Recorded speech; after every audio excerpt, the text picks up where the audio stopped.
Hello student, myself Jigar J. Patel. Today I am taking a session on rollback command which is a subpart of TCL command in advanced SQL.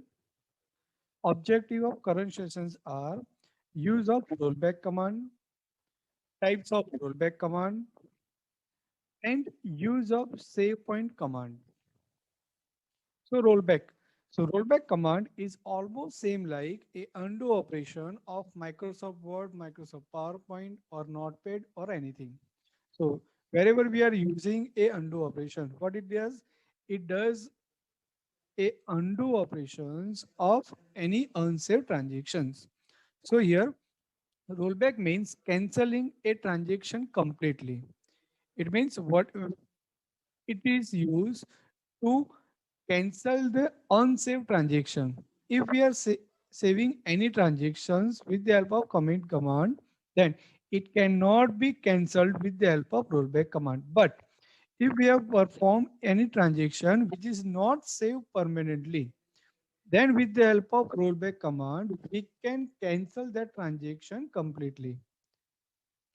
A rollback command terminates the current transaction and undoes any changes made during that transactions.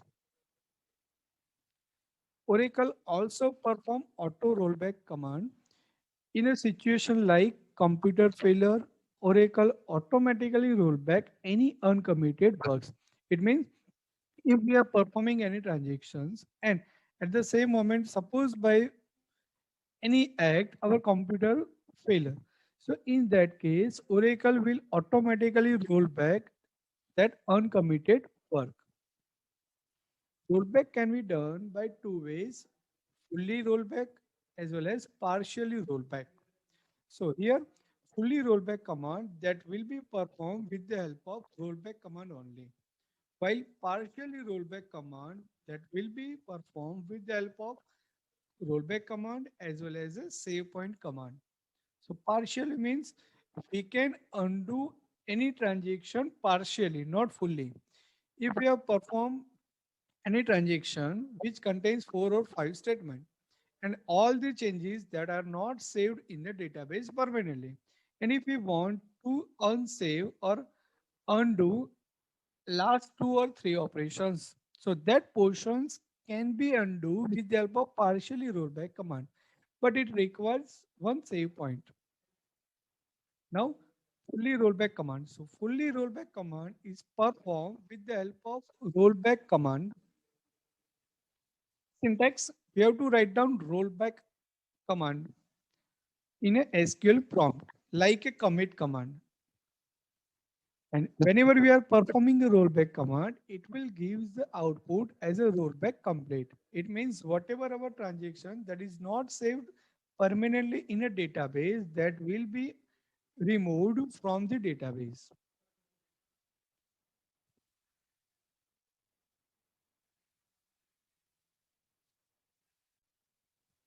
Now, a practical example of rollback command. Here we have one table that is student. So I'm writing a query, select star from student. So here we can see that there are 3 records are available in a database. Now I'm trying to insert one more record, insert into student values,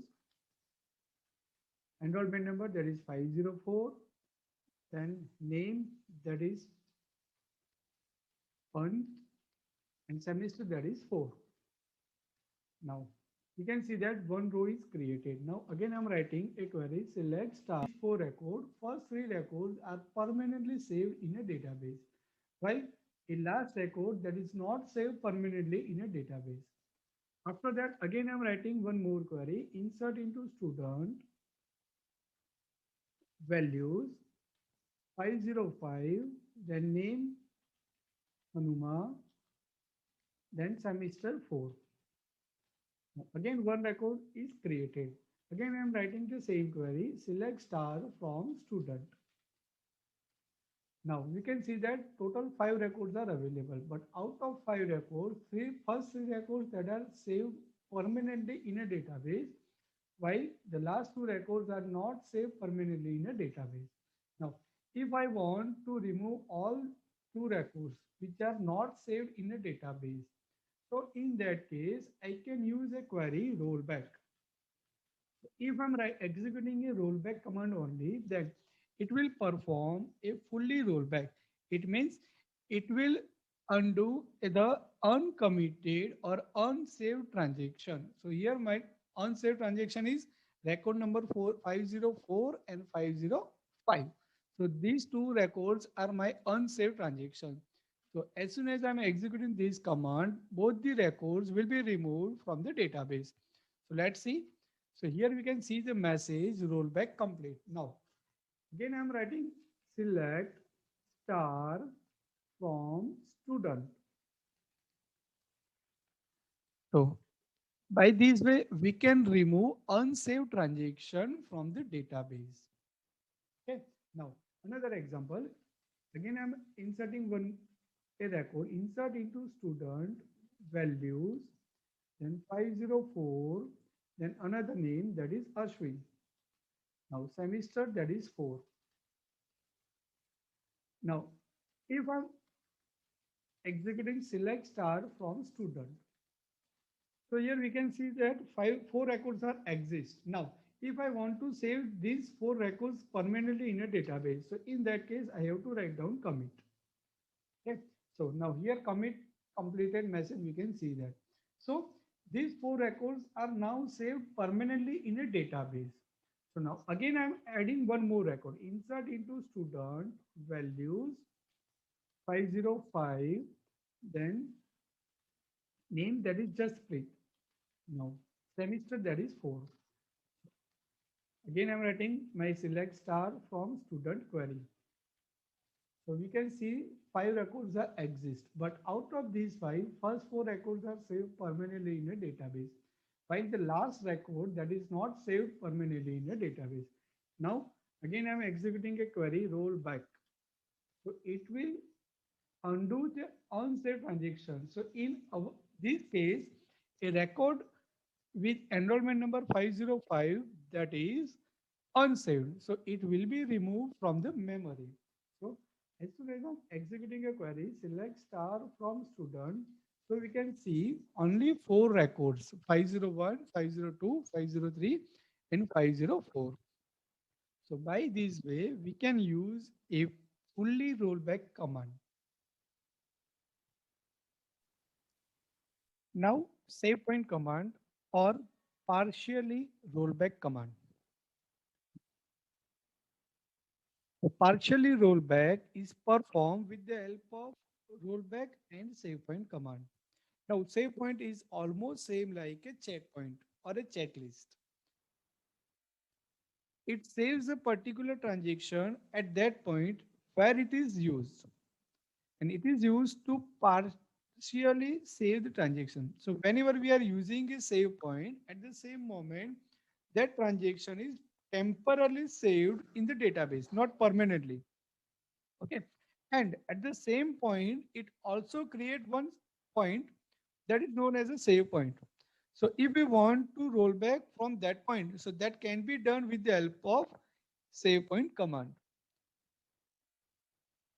A save point can be created using command save point, like a syntax save point underscore name. So here, whatever the save point name we have to write down, so that will be written at here. It is almost same like a variable name or any user defined function name. Now let's see how to perform partially rollback with the help of save point command after creating a save point. So syntax is rollback to rollback to save point, then save point name. So that is a keyword rollback as well as to as well as a save point. So and we have to write down here the save point name. And whenever we are performing this statement, it will give an output like rollback complete. So it will remove that partially portion of the current transaction only, not fully transactions.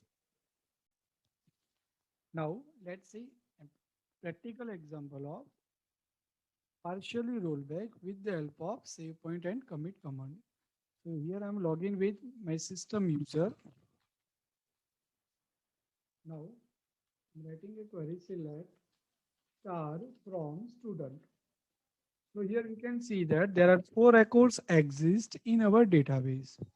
Now I'm inserting one more record, insert into student values 505, then name that is Rahane, then semester 4. Now one record is created.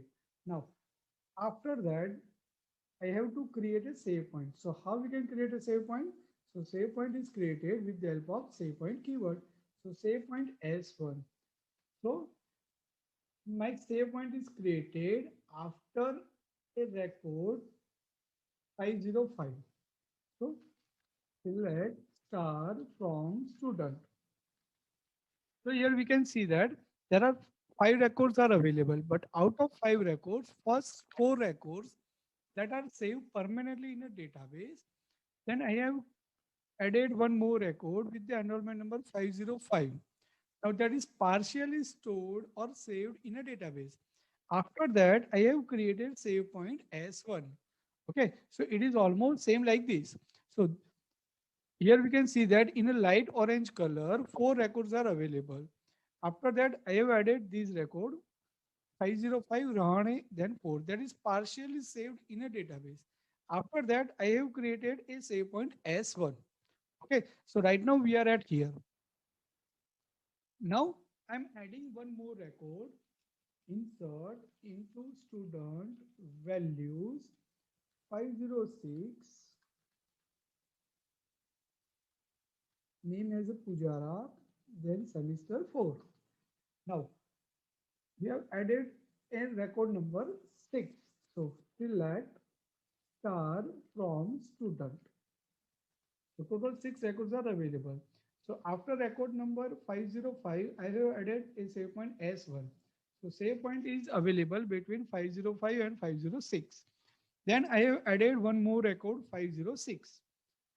So 505 and 506 both are saved temporarily in a database. After that, I'm creating one more save point that is S2. So after record number 506, I have created a save point S2. Okay, so we are reached at here.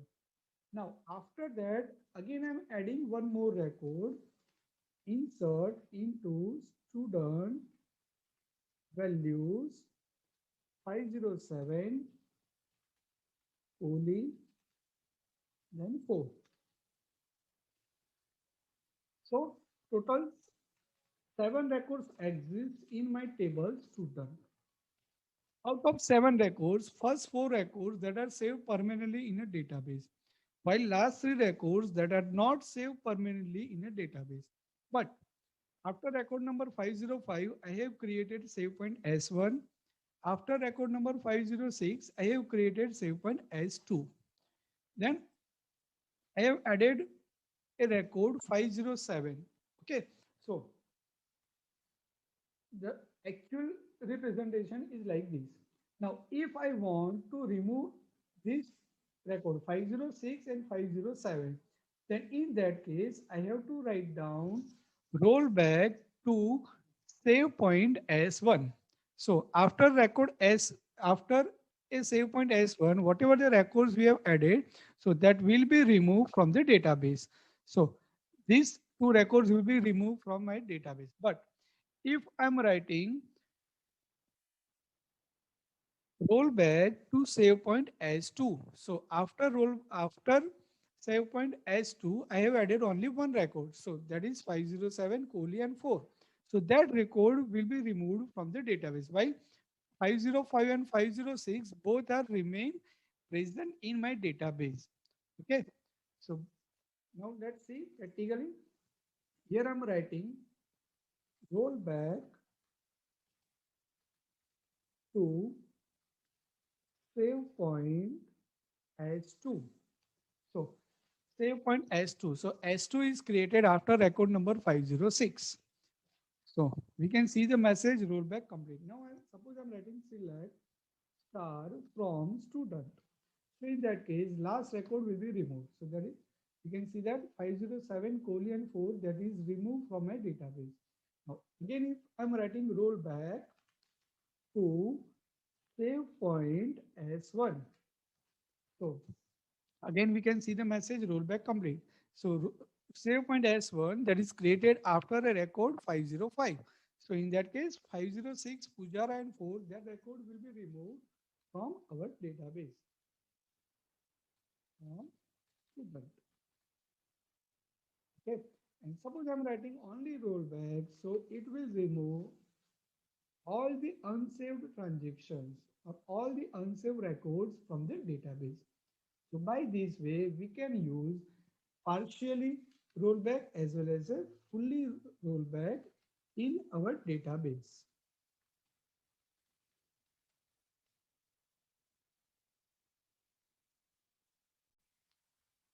So in this session, we have learned what is rollback, what are the types of rollback, and how we can use a save point command to perform a partially rollback command. Thank you.